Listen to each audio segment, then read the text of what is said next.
Welcome to our newest adventure for first responder wellness. No one fights alone.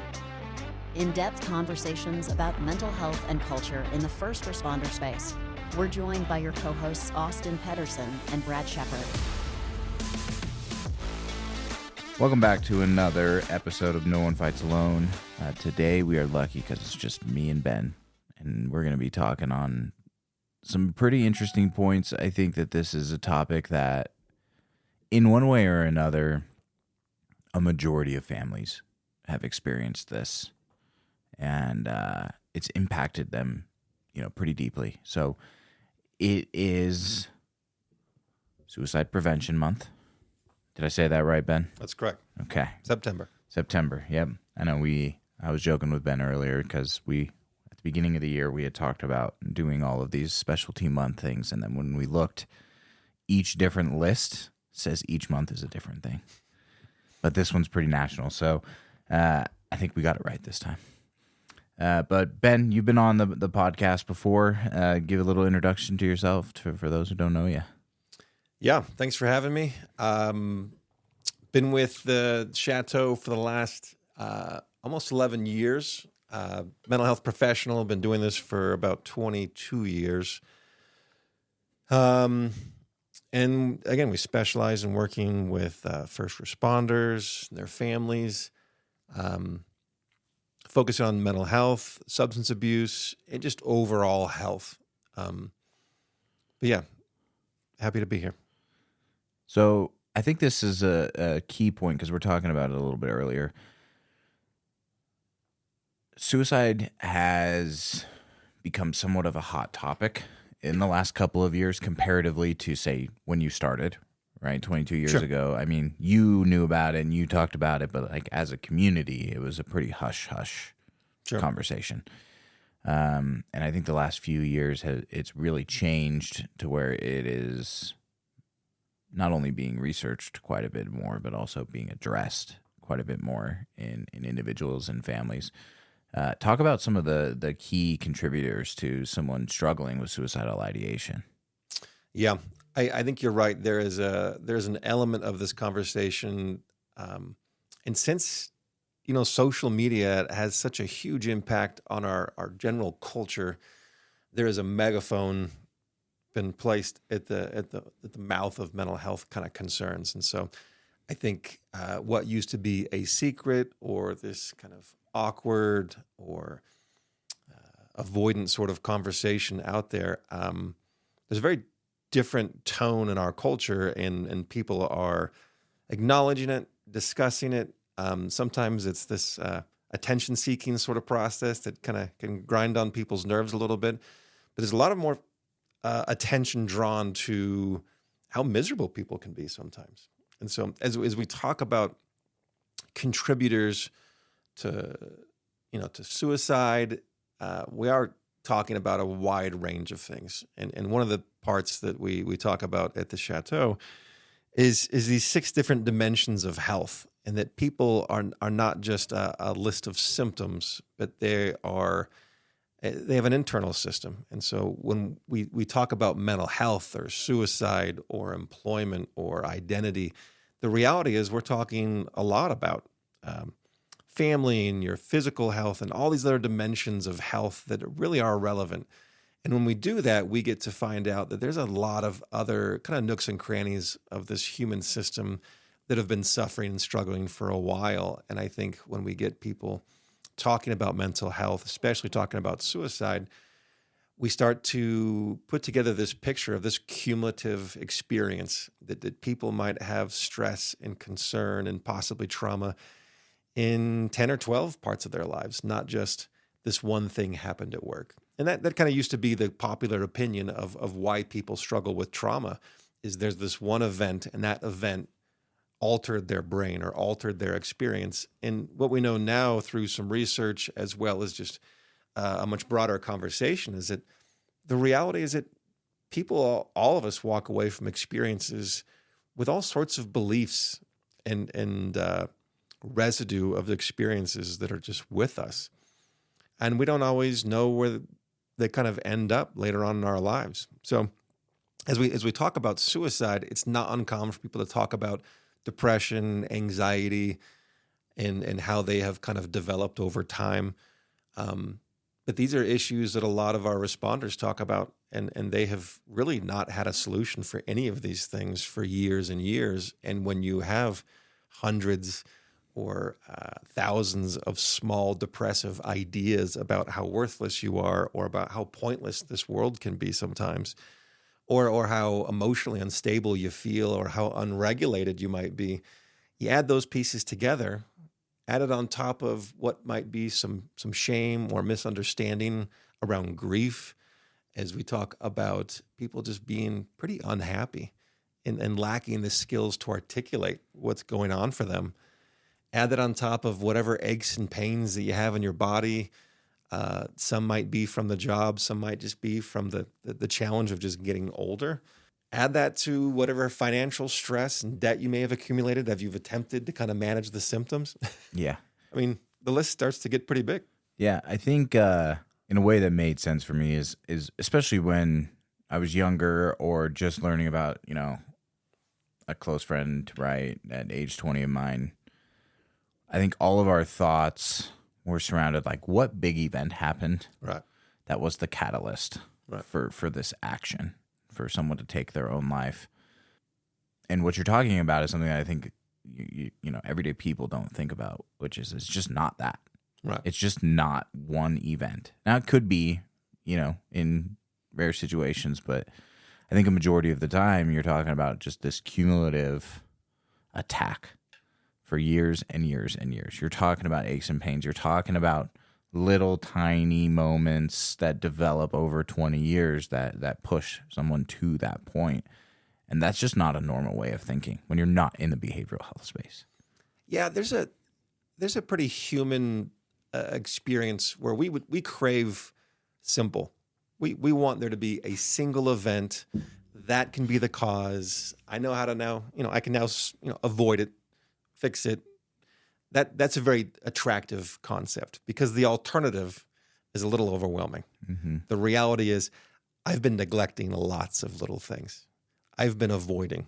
I've been lying. I've been covering up.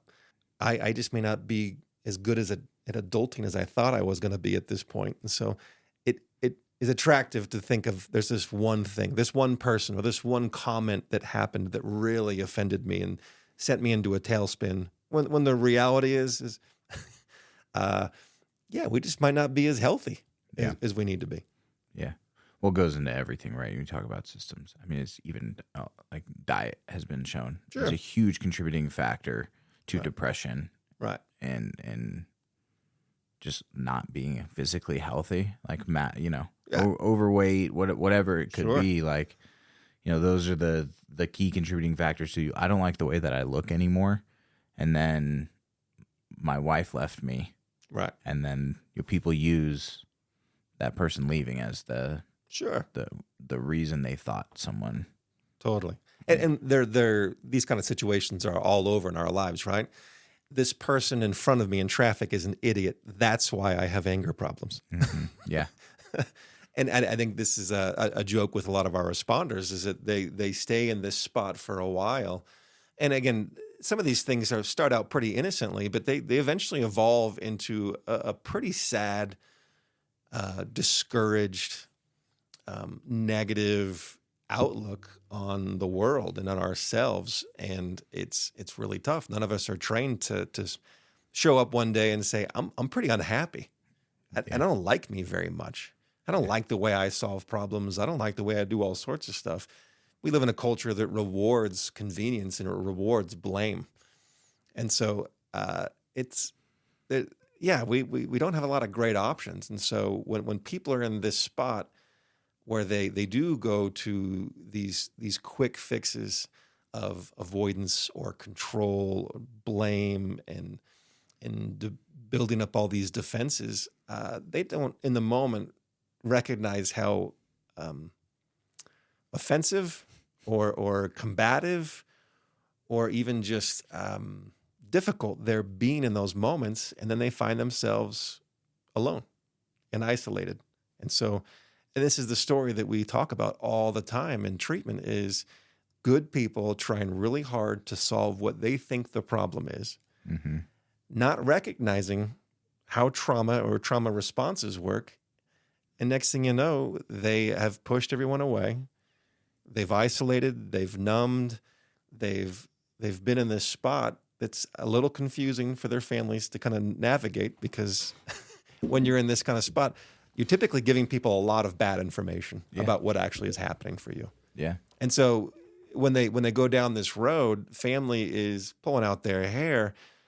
That's my joke for two bald guys having a conversation on a podcast. I used it yesterday. Oh, that's good. That's good. But I mean, the reality is the family's just overwhelmed. They're discouraged, and there they are trying really hard just to get the truth.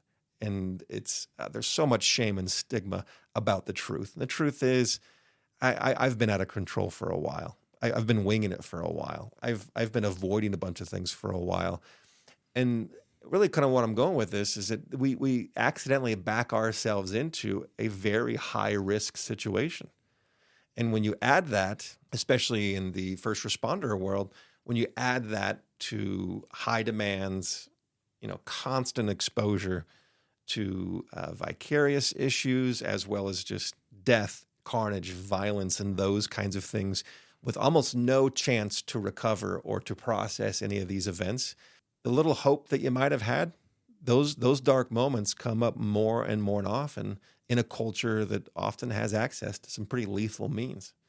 And so what happens for people, for a lot of people, not everybody, is that they get themselves into a dark, hopeless spot, not seeing decent options, not seeing opportunities, not seeing support as they are oftentimes literally right in front of them. And then they get to this little window of opportunity. And in that window, which is sometimes, 10, 15 minutes, sometimes even shorter than that, those are the moments where they're just not thinking right. They may or may not be intoxicated. And then they end up making some decisions that really is not about suicide, but they're just in this high risk, desperate spot. And they make decisions that are obviously catastrophic. Well, I think you gave me this stat actually, so correct me if I'm wrong, but it's something along the line of 80% of completion of suicide is actually a 10-minute window of impulsivity. Right. Like, can you talk on that? Because I found that particular fact extremely fascinating. Yeah, it's pretty wild, because these are folks who are not trying to commit suicide. These are folks who can identify that there's good people, good opportunities. It is a really out of the norm moment for them. But when these contributing factors, again, left unmanaged, or they just don't have any skills or support in those moments, they end up in this really high intensity, dark place. And when they have been to that place before and have no idea how to get themselves out of it, they end up believing part of what depression tells us is that, you're going to get screwed either way. There is no hope. This is not going to ever get better. And so in those narrow little windows, that's where we see people making lots of decisions. And we understand now, as we look at it from a trauma lens, that this is a pretty dysregulated moment that is outside of their window of tolerance. Mm-hmm. And they're in the extremes of the human experience. But in those spots, the reality is your brain is not working the way it needs to be. And you can't see any relevance with nutrition or working out or asking for help or suffering the humiliation of acknowledging that you're just not where you need to be. There's those kinds of things that put people in this spot where they're just not in a healthy place. And if they have access, they end up doing some things that are obviously horrible.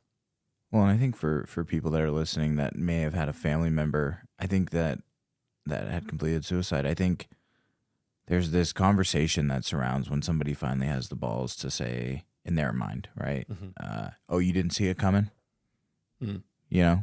I've heard that particular conversation from people that have had a loved one take their life, that they're like, no, I did not see it coming. And they don't believe me. Right. And that's where that impulsivity comes in. Right. All right.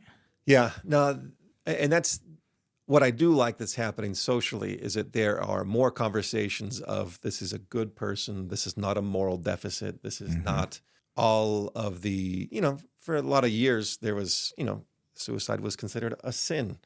And it was looked at from this, Selfish. yeah, pretty selfish, a pretty disconnected understanding about how it works. The good news is I think there is more awareness now that says this is good people just looking for relief. Mm-hmm. And I like that that's also come into the world of substance abuse as well as alcoholism, that there are good people trying their damnedest to figure out how to make this work. And they don't have access to all of the tools that are out there. And in some cases they have all the access to the tools they could ever want. And the reality is that this doesn't fit, doesn't work right. Yeah. So I do think there is some attempts out there to kind of diminish some of that shame and isolation. But going back to the families for a little bit, families are obviously just devastated, Yeah. overwhelmed, Terrible. and the guilt of I should have seen it is incredibly high, or again, which is very common in families where there's trauma and suffering. There is this over sense of responsibility of I was supposed to do something, fix something, anticipate something, read someone's mind. And I see lots of families add really pretty unnecessary pain to their grief as they try and rehash all the things that could have happened if they would have magically known these things. Obviously, that doesn't do us a ton of good in the big picture. Years. They go through years yeah. and years of memories and was this the moment? Was this the moment Sure. that, I should have stepped in and done something? Yeah, we've had suicide in my family, and as we've gone through and talked about some things, every person. It's funny, for my family, it's been over 12 years since the suicide had happened, and everyone still has loads of their own kind of personal conspiracy theories of what I should have done differently. Yeah. And I think there's, again, unfortunately, part of the human experience is we would prefer to blame ourselves or to believe some pretty irrational ideas than have to acknowledge that we're pretty powerless and we don't have the control we'd prefer to have. But the part that's really poisonous about that is we end up walking around with this over sense of responsibility and some really magical thinking that really we should just get more control in the next situation. Mm-hmm. We really should just push our way around or lecture people or take away their choices.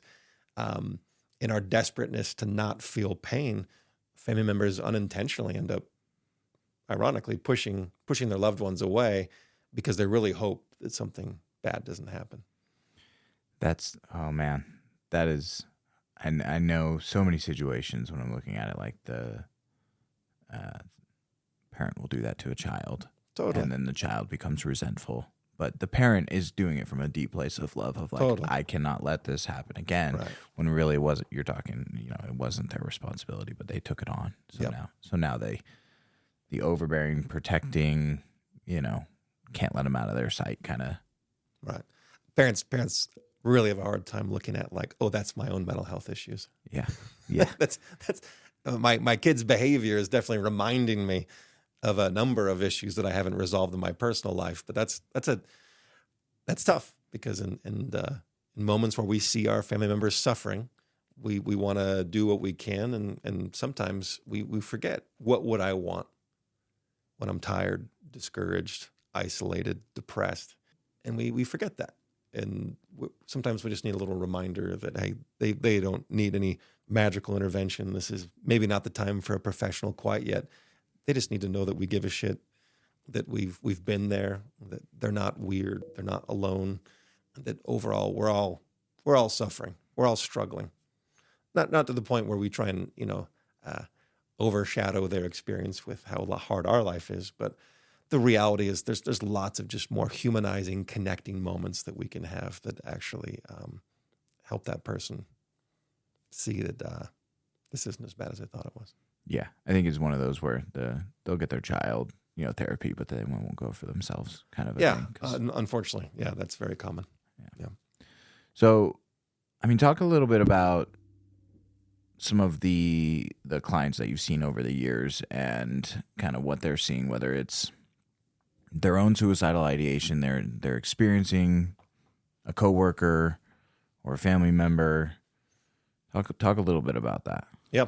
There's been a few that stood out. I can't think of the last time I didn't have a client in the building that didn't have a coworker that has completed suicide. Agreed. And there's a few that stands out more recently that they have had coworkers reach out to them on some level to either announce their impending suicide, which is really, really tough. There are some that have obviously found their coworkers or have responded to calls. There's some pretty horrible scenarios where, your two worlds collide a little bit. So the part that they've talked about in treatment is probably some shame and some embarrassment of not noticing some of those signs. And again, it's really tough because in the first responder world, especially when it comes to shift work, it is go constantly. And there is very little time set aside to do these follow-up conversations of how are you actually doing. You have to do that basically off shift. Yeah. A lot of regret of why didn't I take a minute? Why didn't I follow up? Why didn't I just say what's going on? Some of them have had some very positive success stories of someone did pull me aside and just say, I'm worried about you. And almost all of them say, and I lie to them. Yeah. As soon as it That's happens. the go-to. Yeah. And I tell them that I'm fine, that I'm good, and that I am going to dedicate, tons of my energy to making sure I maintain this image. A dishonest image, and most of them acknowledge, I still am kind of pissed that they didn't see through my lie and kind of call me out and catch me in it. But they recognize that they've been struggling in that spot for a while. So as they come to treatment, they do have experiences and stories that are incredibly intense, very sad, and they often didn't understand how much grief was a part of their life at home. As they talk about their personal experience and thoughts around suicide, most of them get to this place where they just didn't have a chance to slow down in a process. And it usually isn't until they get to a treatment experience where they start to say, if I, again, do the math, I've had some pretty dark assumptions about the world, about my safety since I've been a little kid.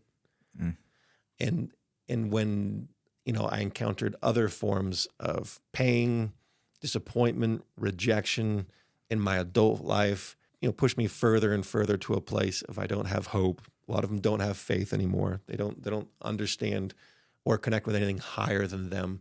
And so they end up spinning in this incredibly negative process. And when their buddies are struggling, unfortunately, all they have is negativity to share. Or let's go have a drink. Yeah, fuck it. Yeah. I don't want to deal with it.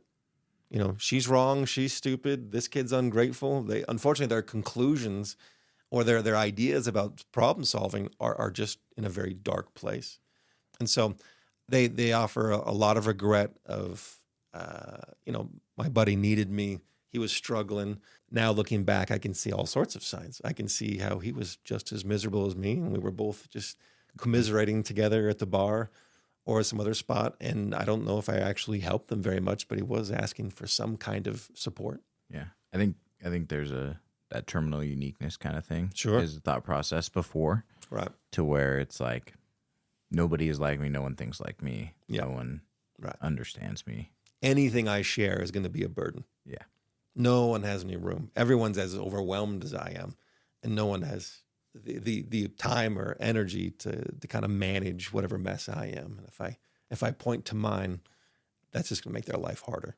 Yeah. No one's marriage is like mine. No one's kid is like mine. Yeah. Yeah. Yeah. Welcome to one of the biggest lights that turn on to people, usually in the first 48 hours when they get to the program.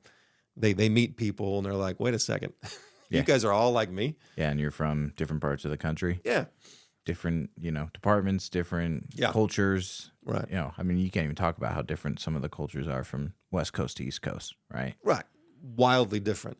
But the fascinating part is here we all are with some very common core beliefs about people and humanity and family life. And I think there is immediately for those folks that probably speak up and acknowledge or point to it, which I think takes a ton of courage. Pointing to I need some help, whether it's with substances or whether it's with my mental health.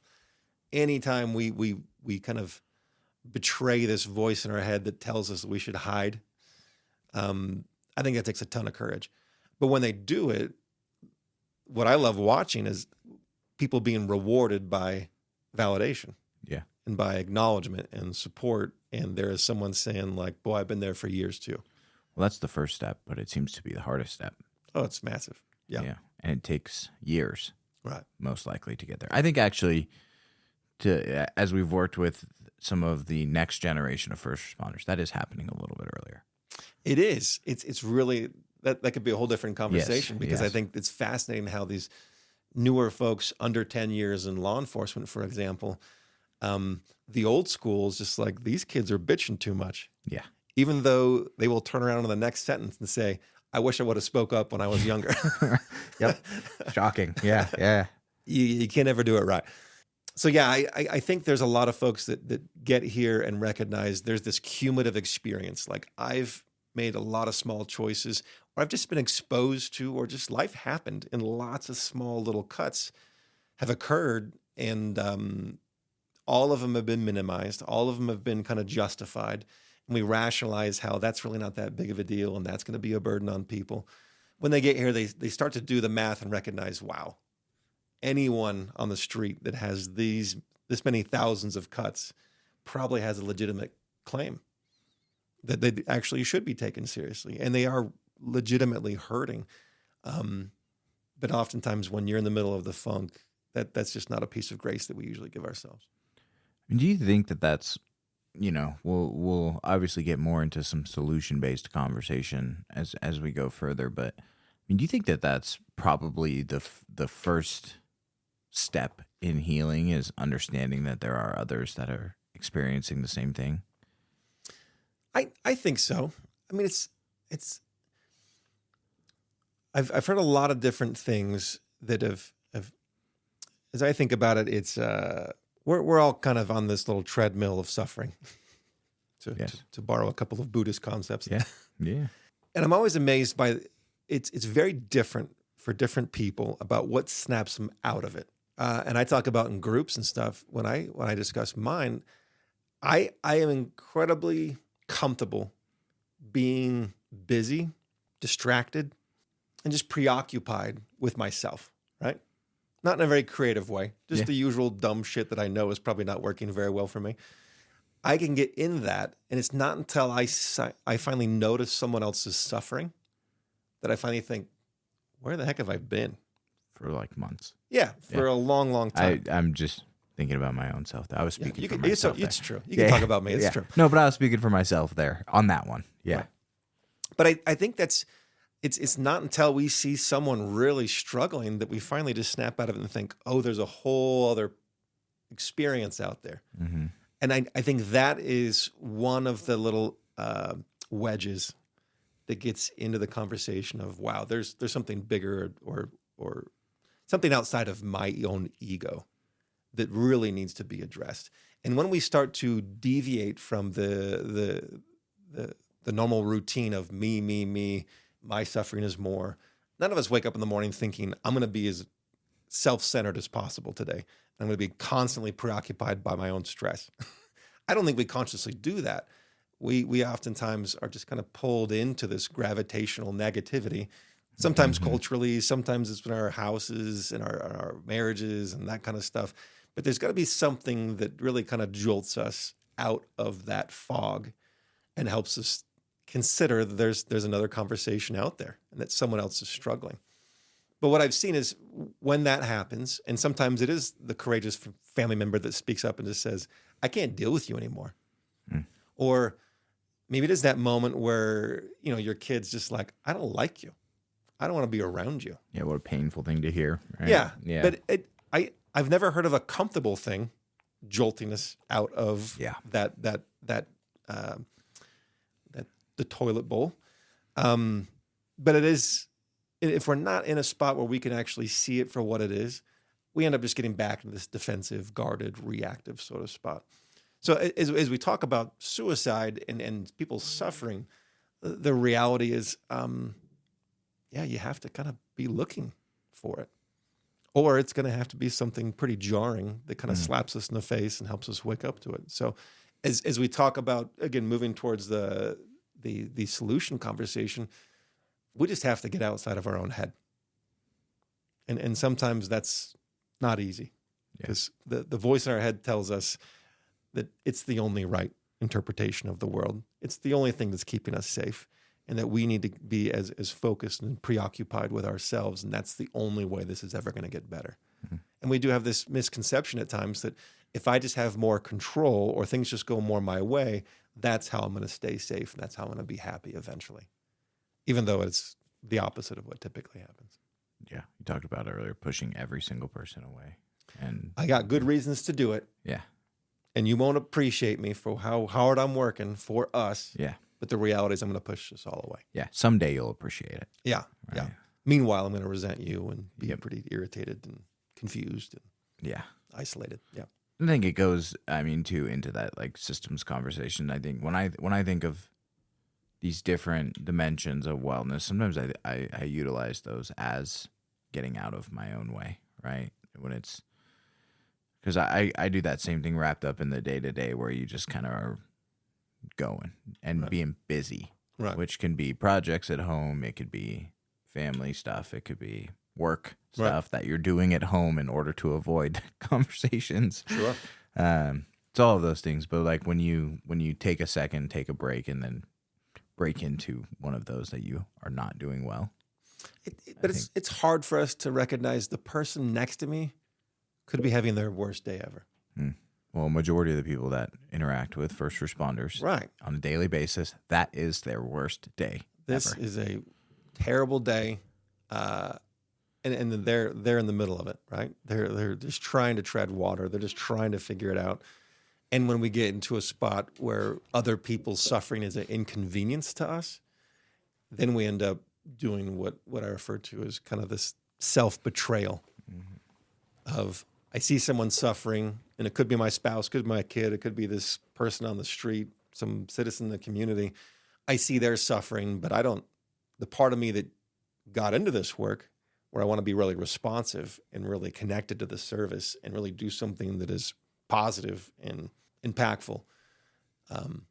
That shifts for a lot of responders, and people's suffering ends up becoming, a pain in the ass. Yeah. And when we get into that kind of loop, and this is when a lot of the responders tell me, that's when I knew that my mental health has changed. Is that the thing that used to bring me joy and satisfaction, and the reason why I got into this career, is now way in the background. And now, whether it's my supervisor or whatever, everyone feels like the enemy. Everyone feels like they're an idiot, or, add whatever adjective you want there. But those are those dark places that we get to sometimes that are pushing us closer and closer to this high risk thinking. But it creeps in slow, and sometimes we don't recognize it. Yeah, and I think that's like a key factor is in this thinking is when you talk about the loss of joy and things they used to do. I think it's almost person for person. Like I used to do this, and I used to love it. We're talking as simple as fishing, hunting, whatever. Sure. Right? Like just going and doing something that brings them joy. Those events, either they haven't done them in a really long time, or they just no longer bring them joy. Yeah. I've had a number of responders that are like, I just had my kid's birthday party the other day, and I hated the whole experience. Mm-hmm. Watching them be happy doesn't even faze me anymore. So I think, again, going back to the big picture of what we're talking about, I think there's a lot of those little signs. And I hope as we talk about it, it might spark some memories or some ideas, or maybe poke at or trigger a reaction from some of our listeners that there's lots of little things that just have accumulated over the course of our lives that basically at the end of the day leaves us pretty disconnected from who we are and where we want to be. And when we're in that spot and stay in that spot and don't get help for years, that pressure is just going to keep on building. So prevention is really about health. how do we get healthy and how do we manage some of these smaller issues as well as some of the big ones. But as we talk about preventing suicide, the reality is we have to slow down more often and look at some of the small stuff. We can all, there's loads of committees, there's loads of seminars and meetings that are for big events, right? Shootings, different kinds of deaths, like those things get our attention. And I would say that is true for a percentage of our first responders that we work with. They would say that day, that messed me up. Mm-hmm. And that's totally legitimate. And to be honest, they have no issue of going and getting help for that. For the big stuff. For the big stuff. Yeah. But the reality is there's a lot of little beliefs. There's a lot of little, again, personal betrayals of our values. There's a lot of little things that we end up doing that just put us off track, put us off target, and they have us drift further and further away from who we want to be. And that's the stuff that ends up kind of biting people in the butt, is that they're just unhappy, struggling, and oftentimes quite literally drowning in a sea of really dark things. And that's I think one of the bigger things that ends up putting people at this high risk window. Well, and let's really talk. I know you have some key points and some key pieces that are more solution based and that are that address specific actions on different subjects that you can do to help prevent these feelings, these emotions, these behaviors. Right. Well, let's talk about ourselves for the first chunk of it, and then we can talk about how to help a loved one. But some of it overlaps quite a bit. I think as we talk about solutions, obviously the obvious one is getting some professional help. I think what is interesting is that a lot of our responders have some pretty strong opinions about medication. Depression, anxiety, they are almost a guarantee in the first responder world, especially if you are in this stoic A-type, I'm good at nitpicking problems and I'm not great at owning mine. Yeah. That is almost guaranteed for a lot of our responders, is that there is a wear and tear on your mental health when stoicism, being strong, never acknowledging issues, that stuff accumulates in some pretty toxic ways. And so if you're not taking advantage of a yearly check-in with someone, that's really not a lot. It's not much for most people. But finding a way to access some of your local support in your agency, EAPs, some are great, some are not great. But even if you're with a professional who is not great at their job, you are still taking some of the pressure out and you're still getting some of that shit out there. Yeah. Well, I want to take away some of the power of depression and anxiety in general, because that is just a very human experience. Right. Like that's the part that I want people to leave with, is like a lot of people have that at one point or another. Now, they may not need medication like some do, or they may not, need to go to a therapist like some do. But if someone says I've never been depressed or I've never been anxious, I'm pretty sure you're a liar. Yeah, you're pretty committed to the lie at that point. Yeah.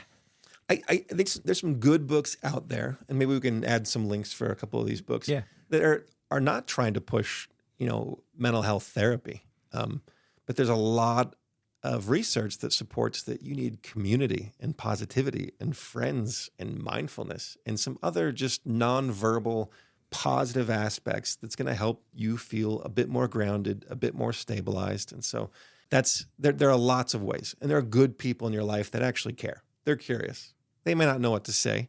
And if you remove the expectation of them being your therapist, if you just tell them what's actually going on and ask them to listen, the reality is they're probably going to follow your instructions and probably just shut up for a minute.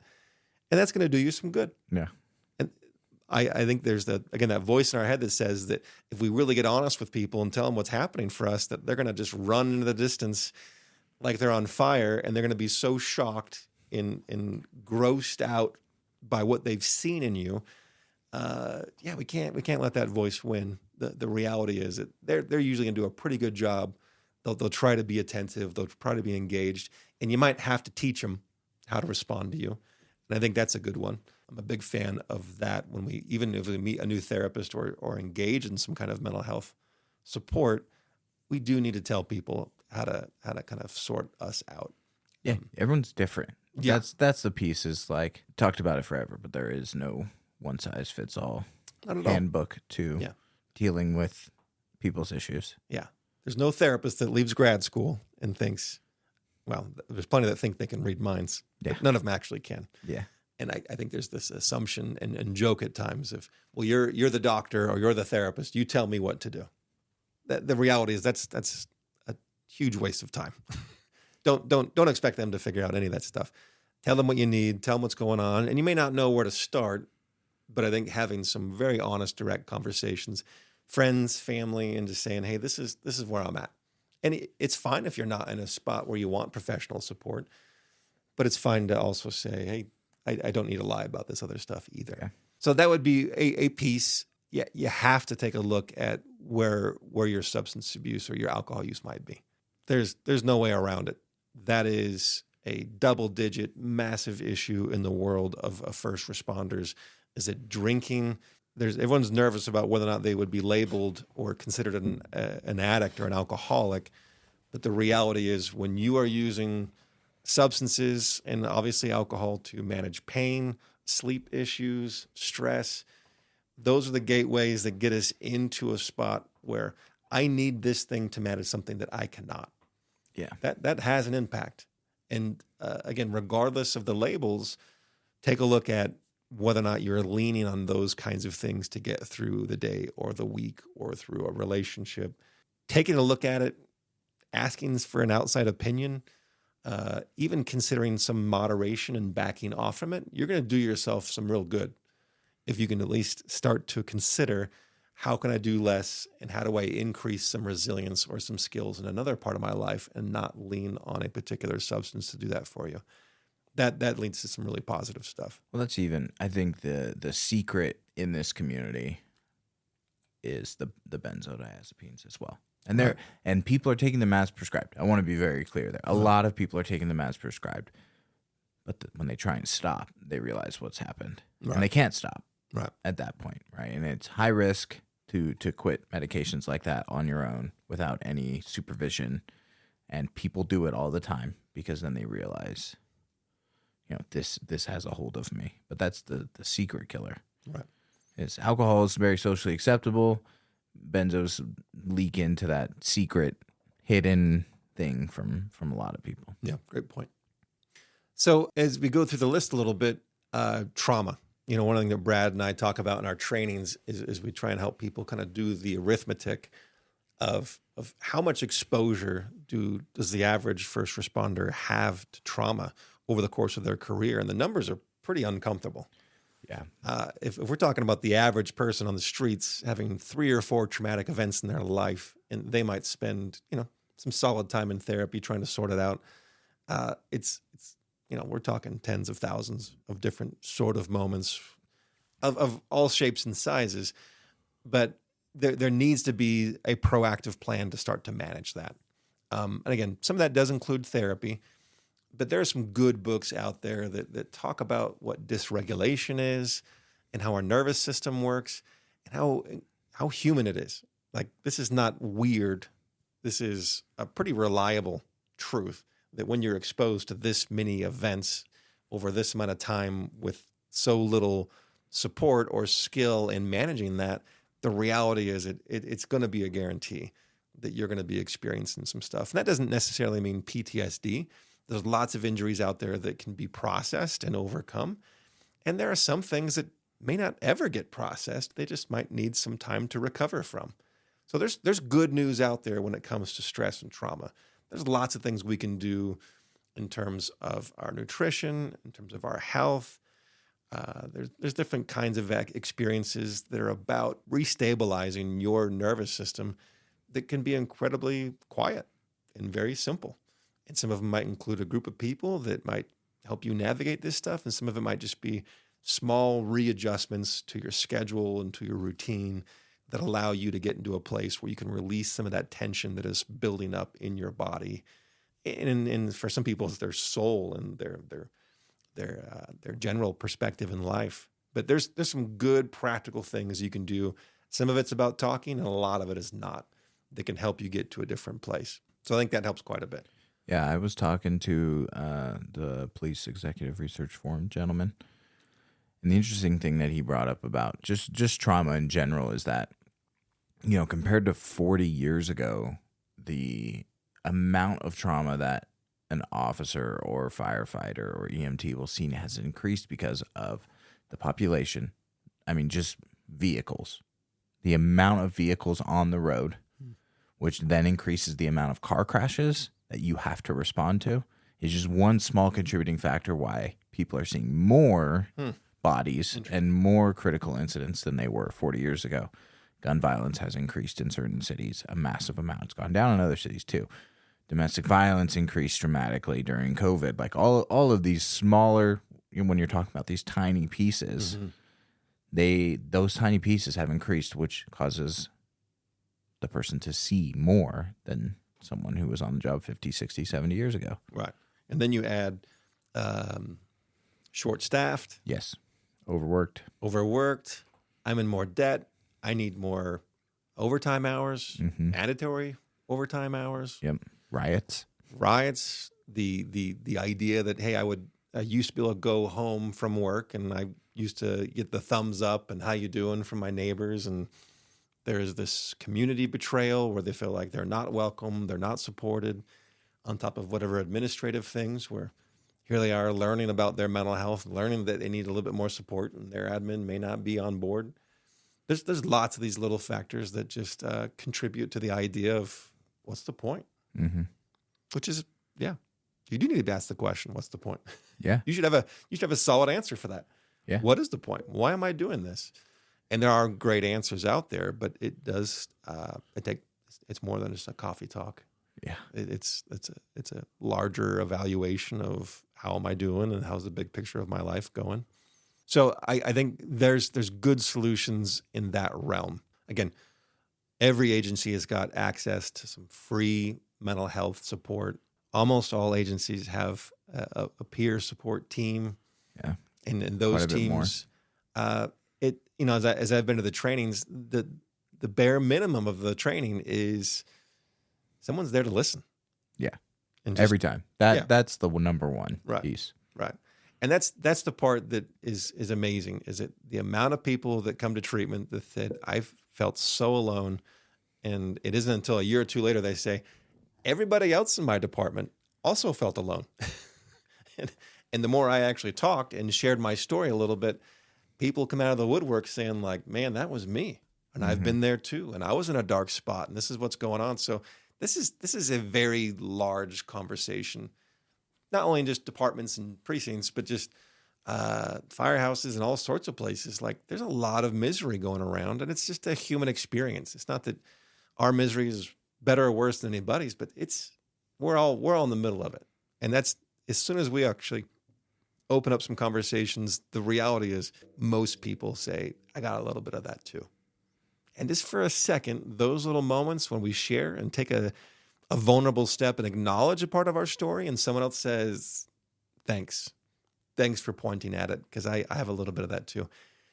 We shed all sorts of this internal pressure and shame and fear and stigma just when those little moments happen. So you never really know until you do it. But yeah, can't say how important it is to just speak up and give people the benefit of the doubt and share a little bit, because the reality is there's probably someone not too far away that's willing to at least acknowledge that you're in a rough spot. Most of the time they've got something to share as well. And lots of very accidental but very positive things have happened when people just say, you know what, I did talk to a counselor. And some of the biggest badasses out there who say that end up really doing some pretty positive stuff for their teams. They're the biggest proponent. Yeah. Right. Really the guy you know, it's the way of the world and society. The guy you never thought would be the one to find the help, get the help, heal, ends up being the biggest proponent for it. And then other people start listening. Yep. Happens all the time. So a couple other solutions is get out of your house. That's harder than it sounds. Yeah. You got to probably have a buddy or somewhere to kind of kick you out of the house. Spouses are anxious around this one sometimes, but when we are used to this self-defeating cycle of thoughts about nothing really matters. What's the point? I might just sit down here in the basement, or the garage is a typical place. I'm just going to have a few beers and just disconnect from all the pressure. Again, it comes from a good place. But the reality is that kind of isolation usually is jet fuel for some of the anxiety, depression, and some of the misunderstandings that are happening in relationships. And so getting out of the house can mean a lot of different things. It might be a support group. That's the cheesy therapist answer. Mm-hmm. But it might mean actually go on a date. It might join some kind of club. Go and do some kind of sports. Go and be around people. You still might not like any of them. But you've seen people smile, seeing people communicate, seeing other people is part of how we get out of that negative loop that it's just about me. So we don't really know, we can't really plan out all the details, but I am not talking about checking in with Facebook or Instagram and being on your phone more. Some people think they have this idea of this synthetic interpretation of being social and being on your phone for hours and hours is not helping you. There's loads of evidence that supports that you are getting sicker the longer you stay on that phone, the longer you let the algorithm guide where your time and attention is focused on. There's not a lot of good happening there, but it does mean something to put your phone down. Go out for a walk your dog, use whatever excuse you want to, but get out of the house a little bit and start to move around. It's going to be good for probably some of the chronic pain. Yeah. It's going to be good for a number of things, but there's loads of research that says if you just get out in the sun and just breathe a bit more regularly, I mean, sure, there's the extremes of getting out that might include, an ice bath or some of these other kind of activities that are a pretty cool challenge that does a lot of good for our systems. But there's some moderate to even really benign things that we can do on a daily basis that just gets us out of our funk and our routine. And if we can commit to those kinds of things, because realistically, I've seen plenty of folks who come and get treatment and they're like, well, I've tried going for a walk and it didn't work.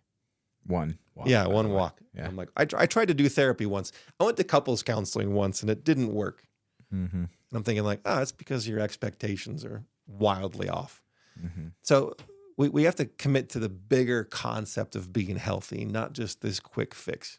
Ironically, the quick fixes is what gets us into this mess. Yep. The larger system improvements really bring some of the hope and some of the optimism and some of the different solutions. I do want to acknowledge that getting some support with some financial debt. Yeah, that's a big one. That one is tough because there's loads of shame in that discussion. There's lots of folks who work their asses off only to recognize that, hey, the spending, and again, it could be impulsive because financial and nutritional stuff share a lot of issues. Toys. It's a lot about impulse. Yeah. I feel miserable, therefore I might eat or I might spend. Yeah. There's a lot of similarities in how we problem solve in that area. So getting some support, putting together a plan. There's a lot of folks that stay in a very unhealthy routine because they are committed to this weird treadmill of debt and struggle. And I see lots of guys who have been in their career for years longer than they needed to be. Mm-hmm. Because they did not have a financial plan and didn't know how to manage this whole retirement thing. And again, we're just not great at talking about that stuff in our culture. Yeah. Well, it was the short-term side-by-side that they thought they were going to use every weekend on their days off. Right. That was going to bring them joy. Right. That has sat in the garage for 6 months or is broken down. Right. And they're paying $500 a month for it or something, Their wife's talking about it. Yeah. Their kids can't touch it. Yep. Yep. Yeah, there's a lot of those things that are the shiny objects in the moment, but end up being not quite what you hoped. Yeah, the fix you figured out isn't actually the fix. Right. Yeah. No, I think there's a lot of that. So a lot of this comes back to this conversation that we have a lot around here at the Chateau, where we have to probably zoom out once in a while and look at the larger balance question. Of, is my life in balance? Am I putting the time and energy where it really needs to be? Oftentimes when we are in the thick of it, especially where we're in the middle of a lot of stress or a stress response system, we just get really myopic. We just get really stuck on a couple of things like spending, like sex, like money. like other things, these things are going to be the thing that fix me. And when we get in those little places, we put a ton of expectations into that thing being it. And we often kind of recruit people to join us and to co-sign on the idea that this thing is going to be it. The opposite of that is very relevant in the conversation around prevention, because it's about how do I take a larger inventory of where my life balance is. The conversation that is usually not addressed for years is spirituality. The program is not a spiritual-based program, but the conversation about spirituality is not about religion necessarily, or about who God is. That's not really the conversation. The conversation is, where does purpose and meaning and your identity, what is it rooted in? What gives you hope? How do you make sense of forgiveness? How do you make sense of grace and not just keeping track of every negative thing that's ever happened to you or that you've done to someone else? What is your system for alleviating that kind of pressure? And most people, to be honest, don't dedicate a lot of energy to that. And then they get to this point in their career where they need some extra help. And usually about 10, 12 days after they get here, they're like, my identity is rooted in all sorts of crazy stuff, and I do not like who I am. So if we're really trying to go solution-based on this kind of stuff, we're going to have to take a moment and look at that bigger picture of who do we want to be, and am I happy with that? And some of these larger conversations about what kind of a father or mother do I want to be? What kind of sibling am I? There's a lot of these identity questions that just don't really get addressed unless we dedicate some serious energy to it. Yeah. Spirituality sounds like the easiest one. Well, yeah. Purpose, yeah. meaning. It's one of those conversations like, I'm a little nervous about it, but I don't know if I've met anyone that's like really regretted having a conversation about identity. Very true. Very true. But I think that's talk about being human again. I think that's the part that we seek out for our entire lives, and our purpose and meaning changes as we develop. Right. As Which we is get great. older. It's good news, but sometimes if we don't look at it more than once or twice in our lives, it can be a little intimidating.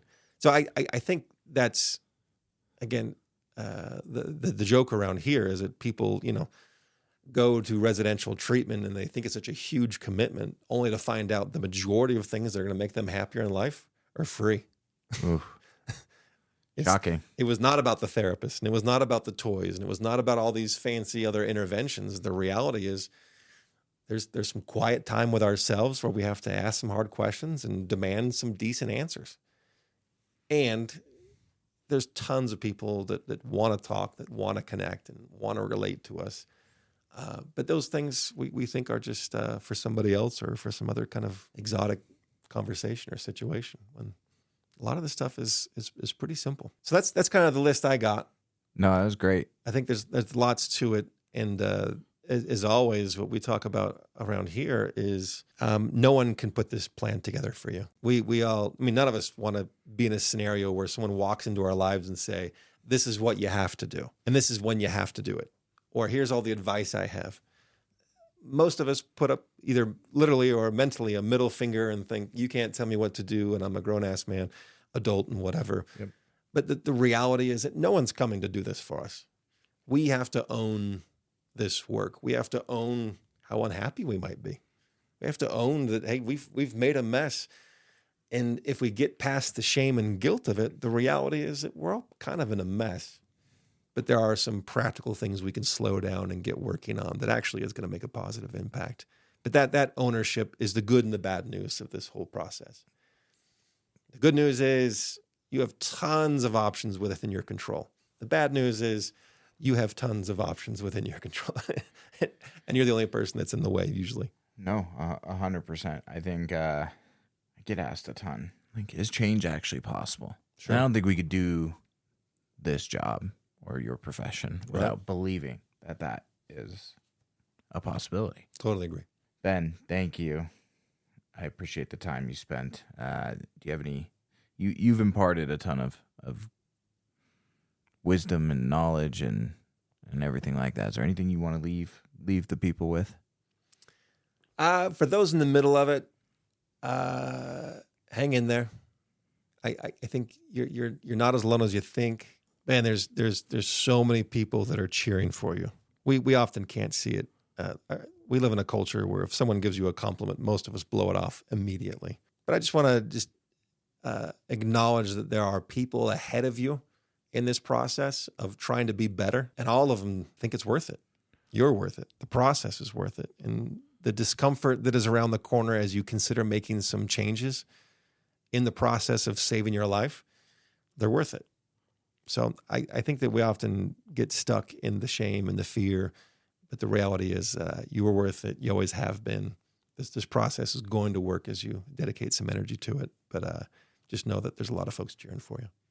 Absolutely. And that's the part I want to leave as well. If you are, struggling with suicidal ideation, depression, anxiety, those kind of things, I think this whole conversation is reach out, talk to somebody.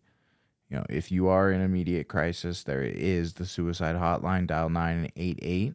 You can text 988, you can chat, you can do anything you need, and there are people out there that will answer and will help. Thanks, Ben. Thank you. Chateau Health and Wellness is a 16-bed treatment facility nestled in the foothills of the Wasatch Mountains in Midway, Utah. Chateau's first responder resiliency program is designed to treat the unique challenges and issues that first responders encounter in the course of their careers. Chateau's comprehensive and highly individualized approach to treatment addresses more than just the presenting issues. It addresses the why. Each of their seasoned, trauma-trained, and culturally competent therapists utilize evidence-based, specialized therapies to treat trauma at its core and enable clients to begin the healing process while developing a resilient and healthy relationship with stress. Chateau Health and Wellness is trusted by departments and agencies from around the country to treat responders and veterans. In fact, it is one of only a handful of facilities nationwide that is vetted and approved to treat members of the Fraternal Order of Police. For more information or to speak to a representative, go to chateaurecovery.com or call 888-507-5031.